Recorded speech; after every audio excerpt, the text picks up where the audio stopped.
Phoenix और dinosaur और जादुई अंगूठी की अनोखी कहानी अंत तक जरूर देखें। बंकू अपने 4 जिगरी दोस्तों के साथ जंगल में घूम रहा था। गज्जू, मिमी, मंकी और गोलू सब दोस्त उछल कूद कर खेल रहे थे, दौड़ लगा रहे थे और जोर जोर से हंस रहे थे। खेलते खेलते सब थक गए तो नहाने के लिए नदी की ओर चल पड़े। नदी में पहुंचते ही मस्ती शुरू हो गई। कोई पानी उछाल रहा था, कोई छप छप कर रहा था। सब एक दूसरे पर पानी फेंक रहे थे और जोर जोर से हंस रहे थे।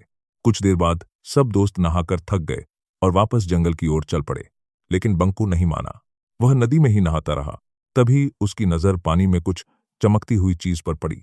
पानी में तैरता हुआ एक सुनहरा चमकदार जादुई अंडा धीरे धीरे बंकू के पास आ रहा था।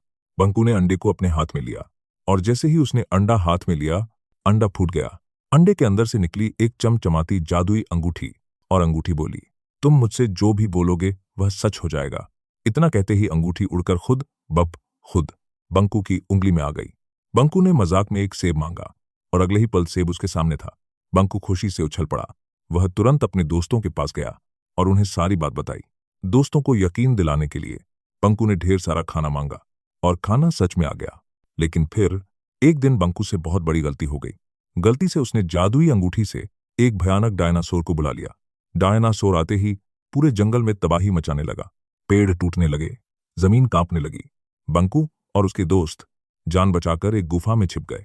डर के मारे बंकू ने फिर अंगूठी से एक विशाल फीनिक्स पक्षी को बुलाया। अब फीनिक्स और डायनासोर के बीच भयानक लड़ाई शुरू हो गई। दोनों आग उगल रहे थे। आसमान लाल हो गया। धीरे धीरे फीनिक्स कमजोर पड़ने लगा। फीनिक्स को जिताने के लिए लाइक और सब्सक्राइब करो। अचानक फीनिक्स के अंदर जबरदस्त ताकत आ गई। उसने जोरदार हमला किया और डायनासोर को हरा दिया। जंगल बच गया। फीनिक्स आसमान में उड़ता हुआ गायब हो गया। बंकू और उसके दोस्त फिर से सुरक्षित जंगल में लौट आए। सब कुछ ठीक लग रहा था, लेकिन तभी जादुई अंगूठी अचानक बंकू की उंगली से निकलकर हवा में घूमने लगी और अगले ही पल वह एक डरावनी डायन में बदल गई। जंगल में सन्नाटा छा गया